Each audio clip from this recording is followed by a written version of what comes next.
Bonjour, j'ai le plaisir de recevoir Franck Louvrier. Bonjour. Merci d'avoir accepté mon invitation, Monsieur Louvrier.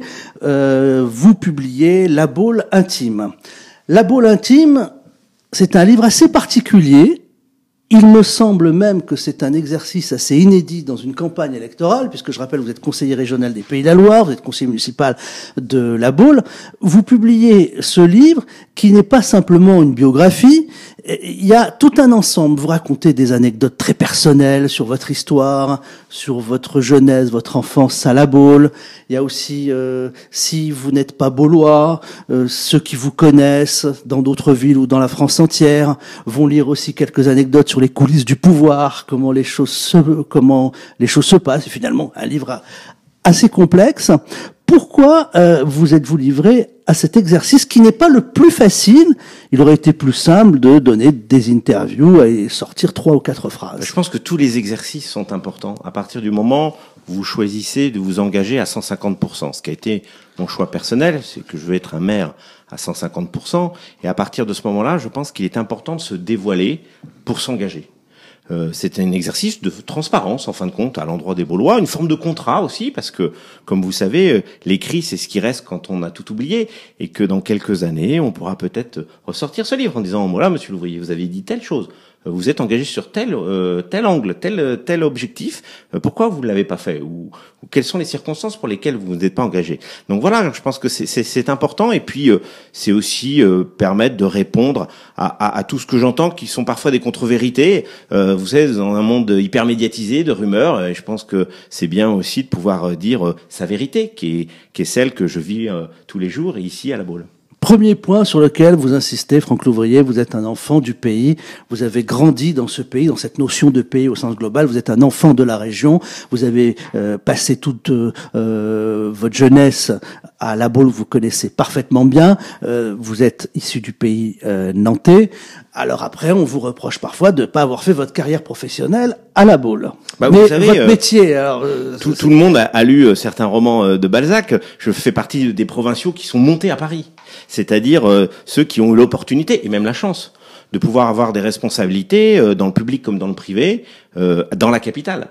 Et c'est vrai que, en fin de compte, mon port d'attache a toujours été ici. Ma famille est ici, je vis ici, mon épouse est ici, ma fille est scolarisée à Nantes, ma tante, mon oncle, mon frère, ma mère, enfin bref, tout le monde est là. Donc, mais parfois, vous savez, l'image qu'on peut donner de son parcours professionnel et parfois plus parisien. C'est vrai, j'ai travaillé auprès du président de la République, Nicolas Sarkozy, pendant 5 ans, et l'Élysée, c'est à Paris, c'est pas à La Baule. Donc, oui. D'une certaine façon, l'image est parfois plus forte. Quand on est directeur de la communication dans des ministères où on peut malheureusement pas travailler à La Baule, voilà. Bien même si maintenant la technologie nous permet de travailler à distance. En l'occurrence, là, c'est pas le cas. Donc voilà, donc c'est vrai que j'ai voulu aussi à un moment donné expliquer mon parcours, qu'est-ce qui m'a amené à prendre des décisions, quelles qu'elles soient de travailler ou ne pas travailler avec les uns ou avec les autres.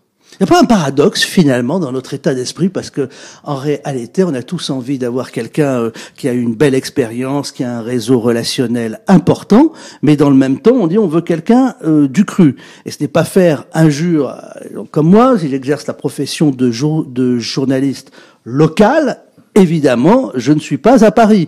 Et localement, en profession, on peut avoir des médecins, des avocats, des restaurateurs, mais il y a certaines professions qu'on ne peut pas exercer sur place. Vous savez, il y a certaines professions qu'on ne peut pas exercer, bien évidemment, en province, comme on dit souvent, mais en fin de compte, je pense surtout ce qui est intéressant dans la vie, c'est d'avoir plein d'expériences et d'avoir des fidélités. Et moi, j'en ai toujours eu une. Celle de mon engagement politique, et j'en ai eu une deuxième, celle de mon territoire. J'ai été élu ici conseiller régional, j'ai été élu ici conseiller municipal, je n'ai pas fait de zapping politique, je n'ai jamais changé de formation politique, ça fait partie de ces fidélités. C'est pas pour ça que j'ai pas un esprit ouvert, je suis quelqu'un, quand on me connaît bien, qui est tout à fait ouvert à toutes les situations, et c'est ce qui fait, je pense, la richesse de la vie, c'est la diversité.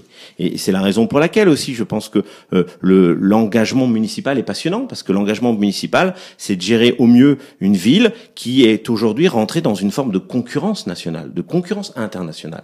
Et ça aussi, il faut avoir les réseaux, il faut avoir les connexions pour pouvoir aider les habitants de cette commune à réussir, à passer, je dirais, en tête de toutes les villes pour pouvoir être les mieux servis en termes d'offres de santé, en termes de transport, en termes de consommation d'énergie, en termes, oui, tous ces domaines qui sont en compétition aujourd'hui avec d'autres communes comme Arcachon qui est à 3 heures de Paris, comme Saint-Malo qui est à 2 heures de Paris, comme toutes ces villes d'Afrique du Nord qui sont aussi en concurrence touristique avec nous. Voilà, la compétition est là. Marrakech, La Baule, il y a 20 ans, a été une forme de destination prévendue. On y venait du 1er juillet au 31 août, et puis on faisait une grande partie de son chiffre d'affaires sur ces 2 mois. Et c'est fini. Maintenant, c'est fini. Maintenant, il faut travailler ce qu'on appelle sur les ailes de saison, comme on dit dans le monde touristique. Il faut essayer d'avoir une activité en dehors des mois touristiques. Donc tout ça fait que c'est un enjeu majeur, et je pense que là, on est à un tournant important 2020,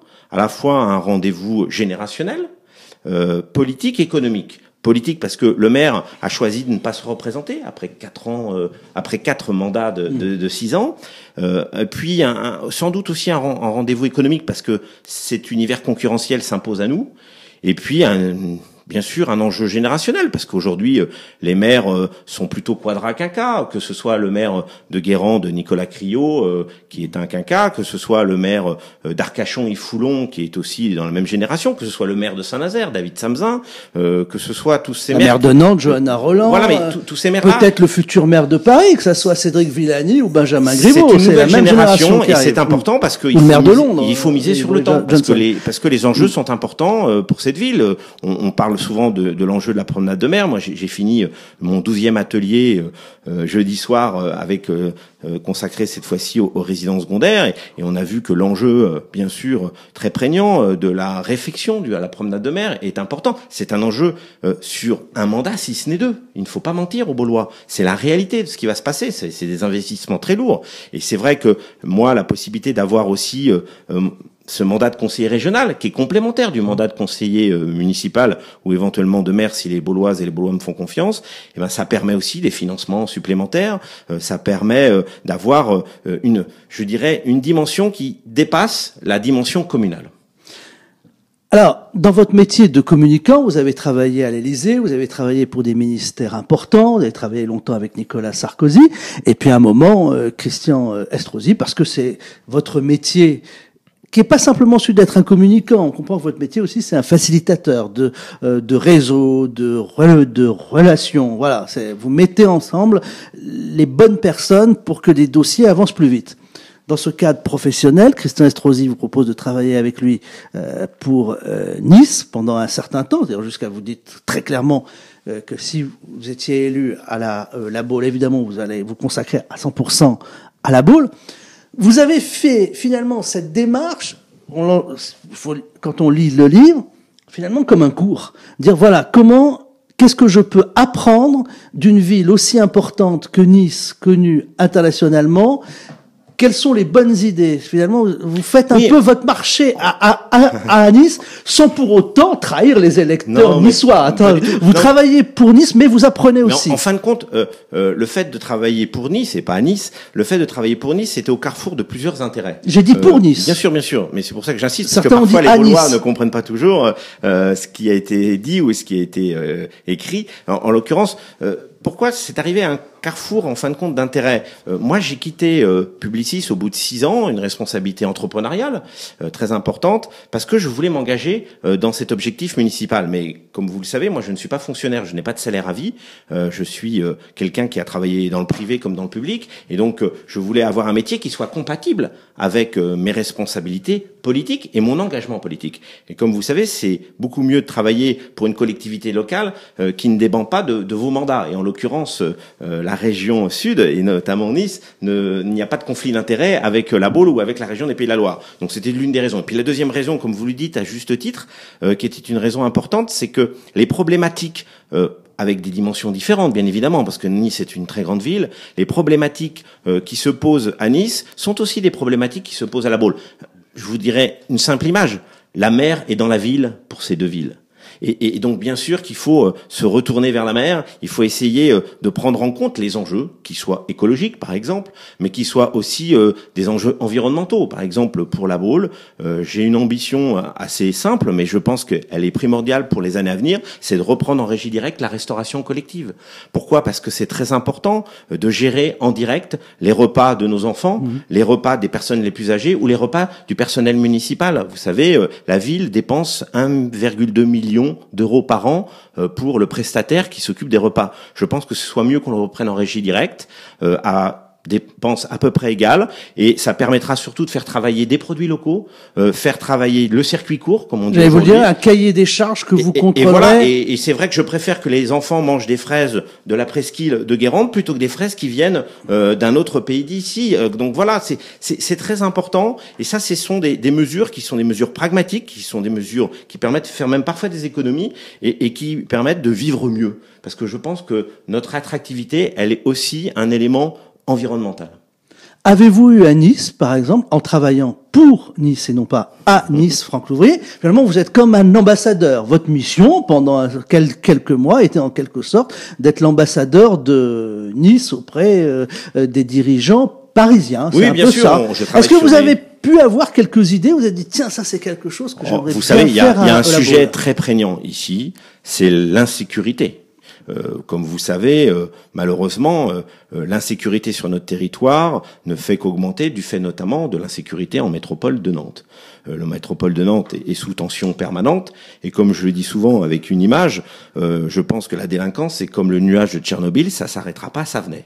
Ça peut avoir des conséquences ici. Donc il faut prendre des mesures, et des mesures du 21e siècle. C'est-à-dire, il faut s'équiper en vidéoprotection et pourquoi pas vidéosurveillance. Il faut bien sûr armer nos policiers, que ce soit en armement létal ou non létal, mais je pense que c'est important parce que vous savez, un policier qui est en danger, c'est justement la police qui peut permettre de ne pas faire ce qu'elle a à faire. Donc il faut déjà les protéger, et en les armant, on peut les protéger. Donc voilà, je pense que ça fait partie des priorités. Et là aussi, l'expérience niçoise, comme l'expérience que j'ai pu voir il y a pas très longtemps à Voipy, dans l'est de la France, une ville de 15 000 habitants, un peu comme chez nous, a des expériences de police municipale qui a un problème autre que le nôtre. Bien sûr, parce qu'il est frontalier. Forte densité d'immigration aussi. Il est frontalier. Mais la difficulté, c'est que les dimensions sont à peu près les mêmes, donc des budgets similaires en termes. Parce que là aussi, j'ai une obsession permanente, c'est la maîtrise budgétaire. Vous savez, ici, on paye assez d'impôts. On n'a pas envie d'en payer plus. Mais pour ne pas en payer plus, il faut essayer d'être le plus performant possible et s'appuyer notamment sur les nouvelles technologies. Quand on parlait des expériences d'autres communes, ce qu'on appelle les smart cities ou safe cities, c'est-à-dire les villes connectées, ça permet aussi des économies d'énergie, ça permet une sécurité beaucoup plus efficace en s'appuyant sur la nouvelle technologie. Par exemple, il y a une application qui est tout à fait intéressante, qui est mise en place dans une ville que je connais bien, qui est la ville de Neuilly-sur-Seine, où une application qui s'appelle Neuilly Voie publique, VOIX, et qui permet à tous les habitants de faire remonter immédiatement un événement qui s'est déroulé près de chez eux. Ils prennent une photo, d'envoyer l'information. Comme ça, c'est géré en direct par la mairie. Ça ne passe pas par les réseaux sociaux et les commentaires. Ça arrive directement sur le site de la mairie. Donc voilà des expériences qui sont tout à fait intéressantes, qui ont des coûts minimes, mais qui permettent une meilleure sécurité, une meilleure protection des biens et des personnes. Alors je pense que depuis le début de cet entretien, Franck Louvrier, on revient sur votre livre qui s'appelle La Baule intime. On a répondu à deux questions qui se posent, qui reviennent fréquemment dans les commentaires vous concernant. Un, enfant du pays, vous connaissez ce pays par cœur. D'ailleurs, il suffit de vous voir quand vous promenez dans les rues de la Baule, il y a toujours quelqu'un qui dit « Ah bah Franck, je le connais depuis 30 ans, depuis 40 ans, etc. » Vous avez répondu, je pense que vous avez répondu sur la question de Nice. Hein, il y a pas, vous l'avez choisi, c'est une expérience, c'est votre métier. Il n'y a pas de conflit d'intérêts. Vous travaillez pour Nice en tant que communicant, que ce qu'on appelle en tant que lobbyiste. Oui, puis quelque la sorte, communication vous publique, apprenez, vous savez, c'est important. Voilà. Mais c'est sûr que mon engagement est très clair. Si les Bauloises et les Baulois me font confiance, je m'engagerai totalement pour cette ville, en conservant bien évidemment mon mandat de conseiller régional qui est essentiel parce que ça permet aussi d'apporter parfois un financement supplémentaire et puis aussi une pression supplémentaire parce qu'il y a la capitale qui est Paris, mais il y a aussi la capitale qui est Nantes. Et là aussi il faut être présent. Vous savez, la ville aujourd'hui, elle se gère bien évidemment ici au quotidien, mais elle se gère aussi à l'extérieur. Et ça, il faut le prendre en compte. Il faut être en fin de compte le VRP, le commercial de sa ville à l'extérieur. Ça, c'est très important. Et d'ailleurs, je pense que tous les candidats actuels déclarés à la municipalité de La Baule ont fait leur carrière essentiellement hors de La Baule. Voilà. Donc le dossier est partagé par tout le monde, ce qui est un enrichissement. Oui, c'est pour ça que j'arrive à un âge, comme je dis toujours, qui ni trop jeune, ni trop vieux. C'est l'âge où vous installez maintenant dans votre ville. 51 ans, c'est l'âge où on prend des décisions sages, mais on a encore le dynamisme et la volonté. Vous savez, 51 ans, c'était l'âge de l'élection de Lévy Guichard. 51 ans, c'était l'âge de l'élection du premier mandat d'Yves Métaireau. Ben, je pense que c'est un âge raisonnable pour pouvoir dire qu'à un moment donné, on passe à une deuxième partie de sa vie, qui est celle de se consacrer totalement à la commune qui vous est la plus chère et pour laquelle vous avez envie de vous consacrer d'une certaine façon, de façon globale. Donc, on est clair, si jamais vous êtes élu maire de La Baule, vous gardez votre mandat de conseiller régional des Pays de la Loire, évidemment, puisque on est dans la synergie, et maire de La Baule. Et voilà, et c'est très bien, parce que si vous voulez, ça vous prend déjà énormément de temps, vous savez. Donc, on va pas vous retrouver à New York, à Los Angeles, à Nice, je pense que ce serait difficilement compatible. À Ottawa ou autre part. Même si j'ai l'habitude d'avoir des journées très chargées, j'ai eu des responsabilités très importantes, ouais. Mais c'est pas le sujet. Je pense que quand vous faites votre travail, vous le faites à 150%. Vous écrivez « Le travail réalisé par Yves Métaireau pendant ces 25 ans est indéniablement positif pour La Baule. Il a protégé et embelli la ville avec des moyens en diminution. » Tout à fait. C'est un bel hommage. Non, mais c'est partagé d'ailleurs par. Mais c'est un sentiment totalement l'ensemble de la population de profond. Bonne foi. Je pense que Yves a eu vraiment été positif pour cette ville, a essayé de faire de belles réalisations avec un contexte compliqué parce que il y a eu aussi des moments où l'économie n'était pas celle qu'on connaît aujourd'hui et donc Yves s'est totalement consacré à cette ville, lui aussi à 150% et je pense que c'est important de rendre hommage. Moi, vous savez, je suis quelqu'un qui est à la fois fidèle et respectueux des engagements politiques. Je n'aime pas quand on crache sur la vie politique parce que ce sont des engagements qui sont pleins et entiers et il faut les respecter et quand on voit ce qui s'est passé encore il y a quelques jours avec un maire du sud de la France, ça vous fait prendre conscience aussi de la difficulté des relations quotidiennes entre le maire et ses habitants.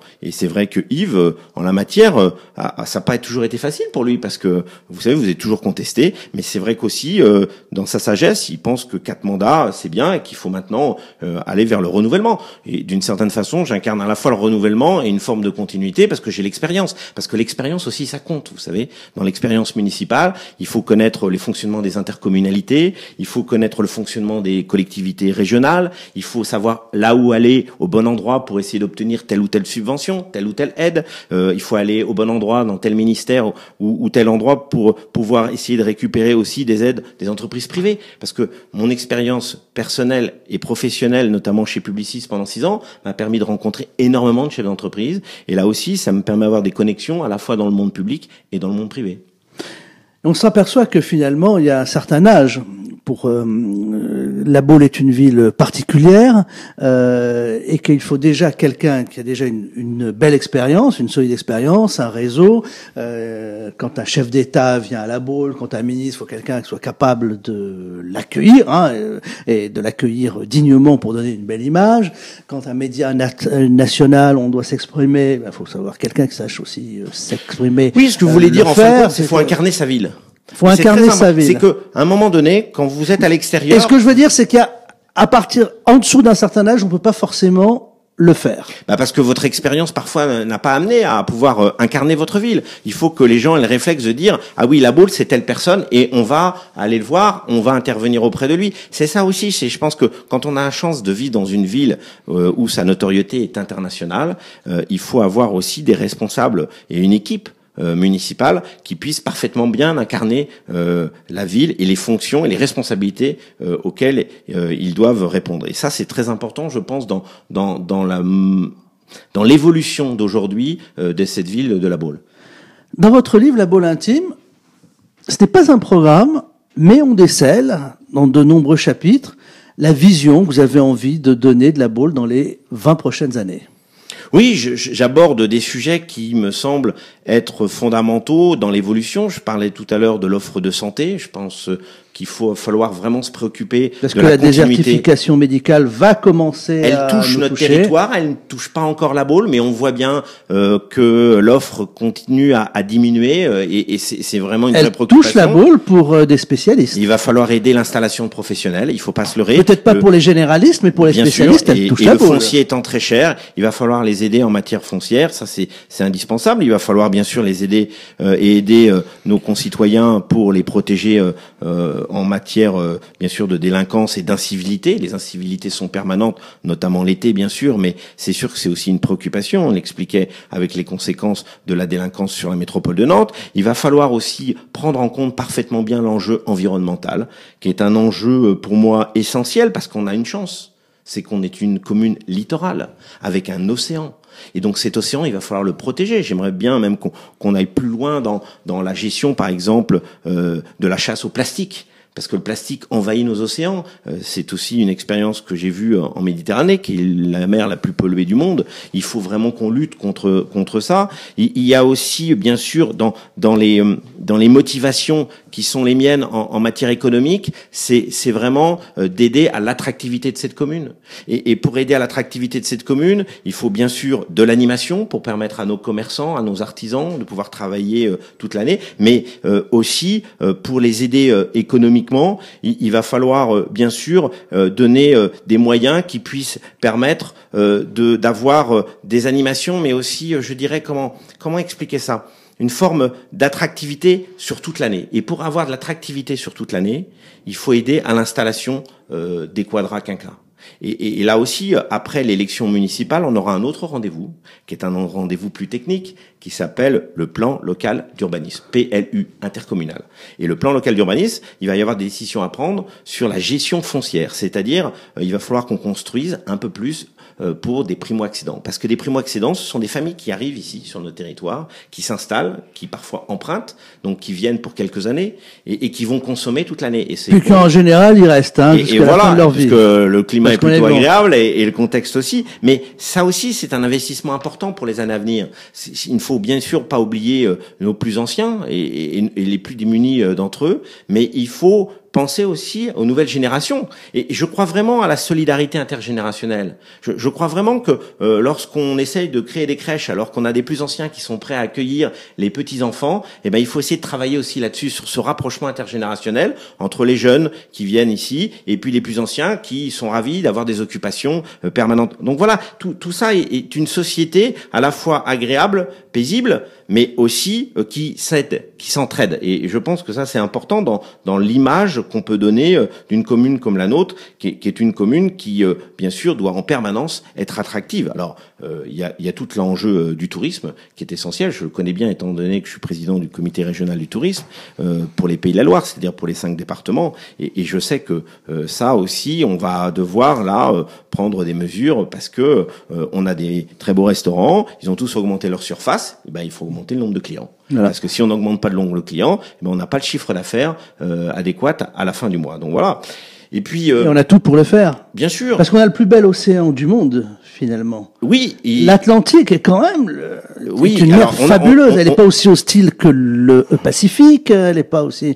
Là, vous voyez en Californie, par exemple, ça fait rêver tout le monde dans les feuilletons, mais la profondeur est immédiate. L'eau n'est pas accueillante comme l'Atlantique. Vous savez, il y a les guérites. On vous dit attention, il y a un aileron de requin. Mais vous savez, ici, non. Mais oui, sauf qu'il y a un enjeu terrible.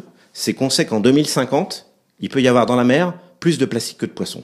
Et donc là aussi, le maire, il a un rôle écologiste. C'est le premier écologiste de France, en fin de compte, le maire. C'est celui qui va aider à la bonne pratique. Mais la politique, c'est l'écologie. Oui, et l'écologie, c'est l'écologie de proximité. Écologistes pour faire de l'écologie. Ah, bah ça c'est sûr. Mais d'abord, les partis n'ont rien à voir avec les élections municipales. Moi, je veux qu'ils l'écologie est en chacun de nous. L'écologie est quelque chose d'humain que l'on porte. Moi, ma liste, elle sera très simple. Je ne la raisonnerai pas de façon partisane.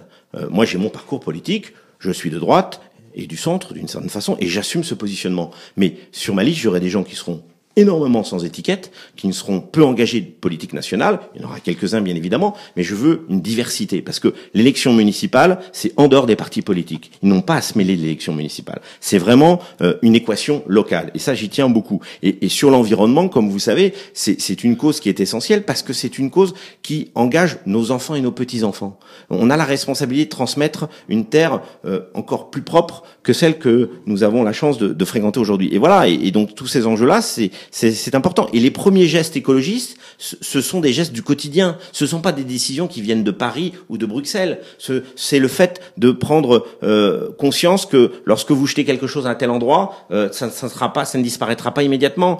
C'est le fait de prendre plutôt je prends cet exemple-là, mais des pailles plutôt en bois qu'en plastique. Bah c'est mieux parce que quand elles se retrouvent sur la plage, elles se consomment plus rapidement. Donc voilà, c'est tous ces éléments-là qui font que c'est important d'avoir dans notre vie quotidienne des gestes écologiques, une attitude écologique. Vous savez, l'eau, la qualité de l'eau, elle était importante, et le coût de l'eau va être un enjeu majeur dans les années à venir. Là aussi, il va falloir qu'on soit très prudent, parce que tout ça, c'est nos impôts. Et donc, si on ne prend pas les bons gestes, eh ben, à l'arrivée, il faudra que la collectivité engage plus d'efforts et donc plus d'argent pour pouvoir lutter contre la pollution.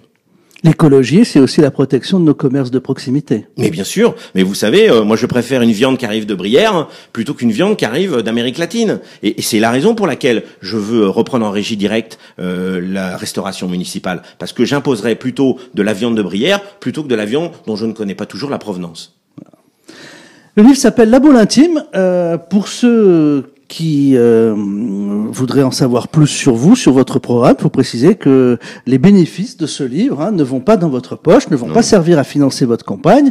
Vous avez pris la décision de les remettre à la SNSM. Bien sûr, SNSM de la Côte d'Armor. Et j'ajoute que c'est un éditeur local. Bien sûr, c'est un éditeur et un imprimeur local. Un imprimeur local et un éditeur local, donc c'est déjà un livre, voilà, vous fait preuve de sentiments écologiques ou de proximité en tout cas. De proximité, voilà. Oui, mais c'est aussi de l'écologie parce que c'est imprimé localement. Ah oui, le livre n'a pas fait le tour du monde avant d'arriver ici. Voilà, ça, il n'est pas passé par des entrepôts via Amazon, etc. Vous commencez votre livre sur votre rencontre avec Emmanuel Macron.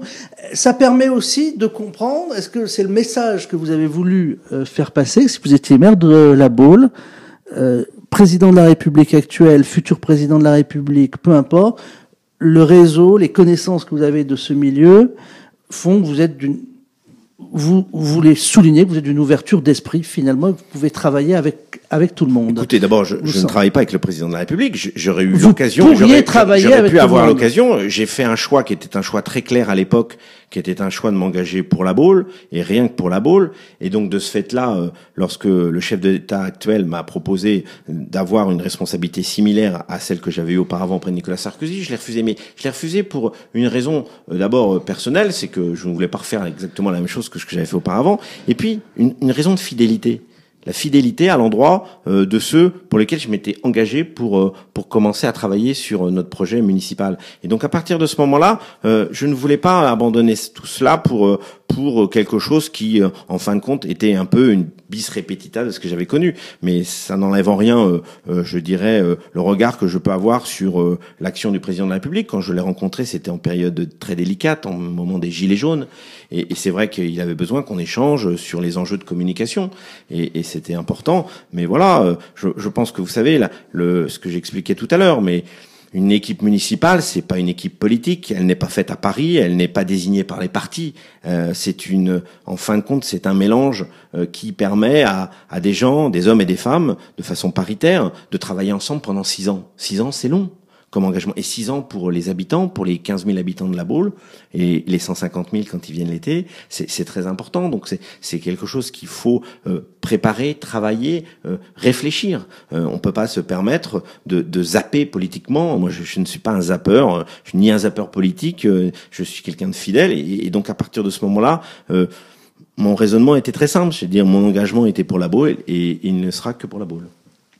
Alors, Franck Louvrier, moi, je vais sortir de mon rôle d'impartialité pour dire quand même quelque chose que j'ai apprécié dans votre livre, c'est les hommages à plusieurs reprises rendus aux médias radio d'une manière générale. Vous racontez que vos premiers souvenirs à la Baule, sur le balcon, il y avait, vous écoutiez le poste à transistor. Constellation, qui est un des rares immeubles, un des premiers immeubles construits à la Baule. Il y avait des émissions de France Inter décentralisées sur la plage. Parce qu'il n'y avait pas les radios locales à l'époque, comme France Bleu local. Voilà, comme le France Bleu local.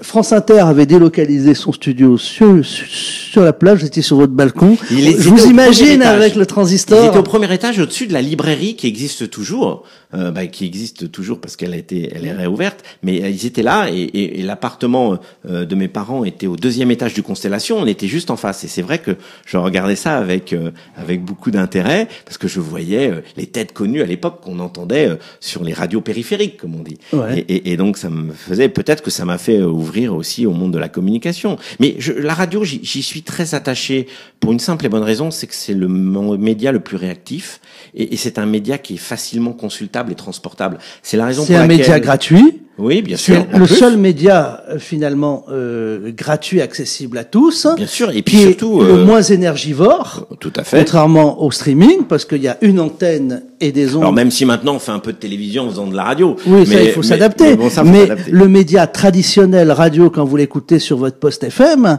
c'est le moins énergivore, parce qu'en réalité le coût de production avec une antenne quand on émet, qui est 5 personnes qui écoutent ou qui est 50 000 personnes qui nous écoutent, le coût est le même. Oui. Ouais, c'est des transistors. Vous savez, il y a des moments de l'histoire. Alors que des serveurs informatiques, là, c'est. Il y a des moments de l'histoire, on a vu que la radio était fondamentale. Bien sûr, le 18 juin 1940, mais aussi en mai 68.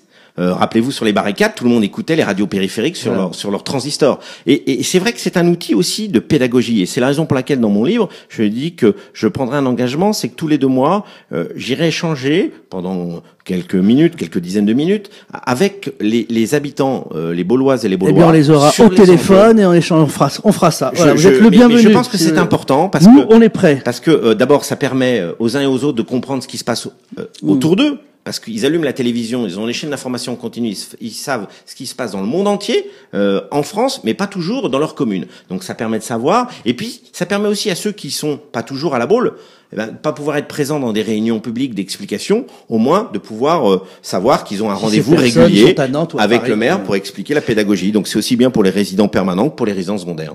Voilà.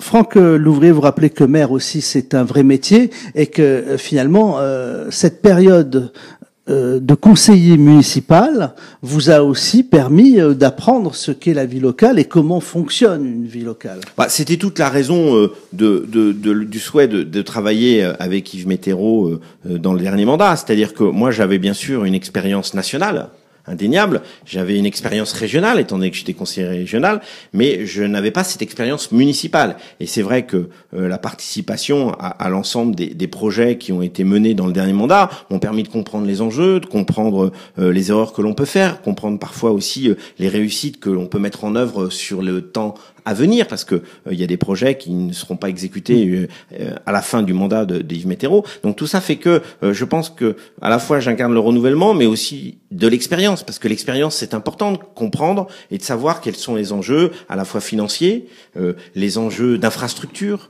les enjeux bien sûr de transport. Je compte vraiment développer le transport ici et le transport électrique. Je suis président de l'île à Presqu'île et je connais aussi les enjeux sur la Presqu'île, mais je pense que sur la Baule on a besoin d'un peu plus de transport en commun, et notamment pour nos personnes les plus âgées qui ne peuvent pas toujours se mouvoir facilement. Et donc à partir de ce moment-là, je pense qu'il faudra qu'on développe l'idée de la navette électrique qui a été mise en place il y a quelques temps, mais ces navettes électriques, on pourra sans doute en avoir plusieurs et avoir des parcours intérieurs à la ville pour permettre aux uns et aux autres de se déplacer plus facilement et surtout l'hiver. Dernière question, Franck Louvrier. Parfois, on entend cette réflexion, les gens disent, vous êtes déclaré donc pour cette prochaine élection municipale à la Baule. Il y a eu également un autre candidat qui s'est déclaré il y a quelques mois, Jean-Yves Gontier. Xavier Djukovic s'est déclaré également. Certaines personnes, j'entends, me disent, sont des talents. c'est un peu dommage, cette élection, parce que les gens se battent au moment d'une élection, parce qu'évidemment, par principe, s'il y a 3 candidats, chacun a envie d'être élu, donc le ton monte. Parfois, certains utilisent des arguments qui sont un peu sévères vis-à-vis de l'autre. Et j'entends parfois ce sentiment, ce mot qui revient, il y a un peu un gâchis. Écoutez, moi c'est très simple. Je me suis engagé depuis bien longtemps dans cette campagne municipale. La preuve, vous le verrez dans les livres. Tout a débuté à partir du moment où j'ai arrêté Publicis. Et j'ai toujours eu la main tendue. Et je n'ai pas fait ma liste. Elle n'est pas faite parce que pour la simple et bonne raison, c'est que je la ferai pas avant le début de l'année prochaine. Et j'ai toujours eu la main tendue à l'endroit de ceux qui voulaient faire de la politique, parce que je trouve que c'est noble de faire de la politique. Et tous ceux qui veulent, avec leur expérience, contribuer et apporter dans cette équipe municipale que je souhaite constituer, eh ben, ils seront les bienvenus. Parce que je pense que c'est important de rassembler. Moi, je suis quelqu'un qui rassemble dans la diversité, toujours. Je ne serai pas, bien évidemment, quelqu'un qui va prendre les mêmes personnes. Il y aura à la fois des gens qui ont des expériences, d'autres moins. J'ai vraiment un état d'esprit très précis en termes d'organisation municipale, je l'explique dans le livre, et donc à partir de ce moment-là, tous ceux qui souhaitent nous rejoindre sont les bienvenus, parce que c'est important d'avoir cette carte du rassemblement jusqu'au bout. Vous savez, moi, comme je le dis tout le temps, c'est pas une liste politique, c'est une liste de ceux qui aiment la Baule, de ceux qui veulent contribuer à la réussite de la Baule, à la fois avec de l'expérience et du renouvellement. Merci Franck Louvrier. Le livre s'appelle La Baule intime. Il est édité par une maison d'édition bauloise, imprimé à la Baule. Les bénéfices sont reversés intégralement à la SNSM, la Société nationale des sauveteurs en mer. Vous racontez votre passion intimement, ce qui vous unit à la Baule, votre histoire avec la Baule, votre expérience et quelques bribes, comme des petits cailloux semés le long d'un chemin sur ce que sera votre programme et votre vision. Merci de nous en avoir parlé. C'est dans toutes les librairies et maisons de la presse, La Baule intime de Franck Louvrier. Merci pour votre invitation.